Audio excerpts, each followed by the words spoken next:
खबर जामताड़ा जिले के नाला से। नाला विधानसभा क्षेत्र के नाला थाना क्षेत्र के सलूका गांव के उत्तम मंडल जो बीजेपी कार्यकर्ता हैं, उनका शव झाड़ियों से मिला था। परिजनों का आरोप है कि उत्तम मंडल की हत्या की गई है। परिजनों से मिलने के लिए बीजेपी के राज्यसभा सांसद प्रदीप वर्मा पहुंचे।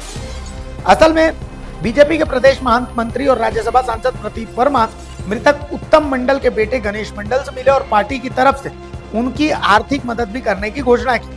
सांसद प्रदीप वर्मा ने कहा कि जब से राज्य में झारखंड मुक्ति मोर्चा की सरकार बनी है, तब से झारखंड की कानून व्यवस्था पूरी तरह से चरमरा गई है। देखने को मिल रहा है कि सरकार और सरकार का तंत्र, जो प्रशासन है, वह झारखंड मुक्ति मोर्चा के फ्रंटलाइन कार्यकर्ता की तरह काम कर रहा है और पूरे राज्य में सरकार के द्वारा संपोषित एक प्रकार से अराजकता राज्य में फैलाई जा रही है। यह देश में एक अनोखी घटना है कि शासक दल के द्वारा ही अपने राज्य में अराजकता का वातावरण बनाया जा रहा है। कुछ दिन पहले जामताड़ा जिले में नाला मंडल के पूर्व मंडल अध्यक्ष जितेंद्र राउत जी अपनी पत्नी के साथ आ रहे थे। बाइक से उतरकर उनको बुरे तरीके से मारा पीटा गया, जिनके बाद उनका अभी भी अस्पताल में इलाज चल रहा है। जैसे ही जामताड़ा कार्यक्रम करने के लिए प्रदीप वर्मा पहुंचे, जिला अध्यक्ष सुमित शरण ने बताया कि उनके एक कार्यकर्ता उत्तम मंडल को गले में रॉड डालकर मार दिया गया और पीड़ित परिवार जिसके ऊपर हत्या का आरोप लगा रहा है, वो झारखंड मुक्ति मोर्चा से जुड़ा हुआ है। पूरे जिले में जहाँ गोचर भूमि है, वहां पर बाहर से लोगों को लाकर बसाया जा रहा है, जिससे यहाँ भय का वातावरण बन चुका है। मैं सरकार को चेताते हुए कहना चाहता हूं कि इन चीजों पर तुरंत अगर अंकुश नहीं लगाया गया, जिनके साथ अपराध हुआ है और जो भुक्तभोगी हैं, उस व्यक्ति को न्याय देने का काम अगर प्रशासन और राज्य सरकार नहीं करेगी, तो भारतीय जनता पार्टी एक बड़ा आंदोलन खड़ा करेगी। भारतीय जनता पार्टी राज्य के जनता के लिए किसी भी स्तर तक लड़ाई लड़ने के लिए तैयार। दूसरी बार सरकार बनी है तो ये देखने को मिल रहा है कि सरकार और सरकार का तंत्र,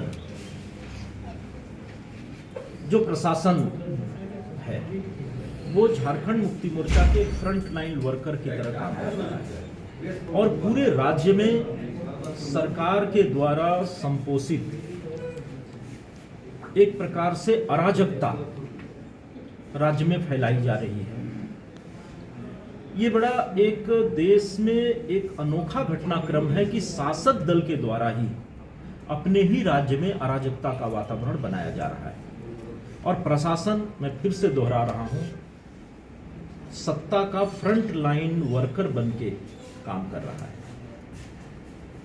जामताड़ा जिले में पिछले दिनों हमारे पूर्व मंडल अध्यक्ष जितेंद्र रावत जी को अपनी पत्नी के साथ वो आ रहे थे, बाइक से उतार करके उनको बुरी तरीके से मारा पीटा गया, उनको हॉस्पिटलाइज होना पड़ा। आज मैं अभी यहाँ पहुँचते ही मुझे जानकारी मिली, अभी वहीं से आ रहे हैं हमारे जिला अध्यक्ष जी, हमारे कार्यकर्ता उत्तम मंडल को गले में रॉड डाल करके मार दिया गया और प्रारंभिक जो जानकारी मिल रही है, जिनके ऊपर शक है परिवार वालों को, वो भी झारखंड मुक्ति मोर्चा से जुड़े हुए व्यक्ति की तरफ सब जा रहा है।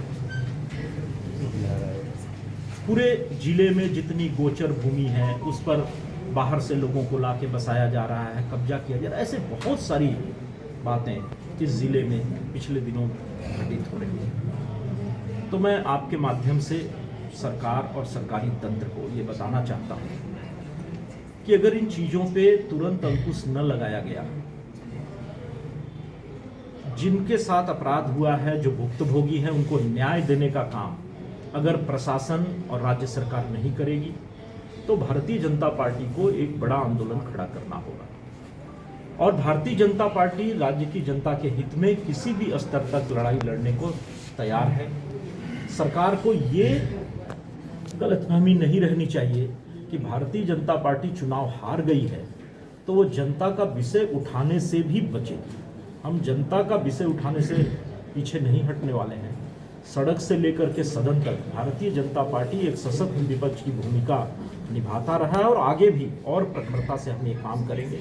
हम आपके माध्यम से पुनः एक बार सरकार और सरकारी तंत्र से ये आह्वान करते हैं, ये निवेदन करते हैं कि वो राज्य में न्याय का शासन स्थापित करें और अपराध पे लगाम लगाएं। हाल फिलहाल में ही जिस तरह से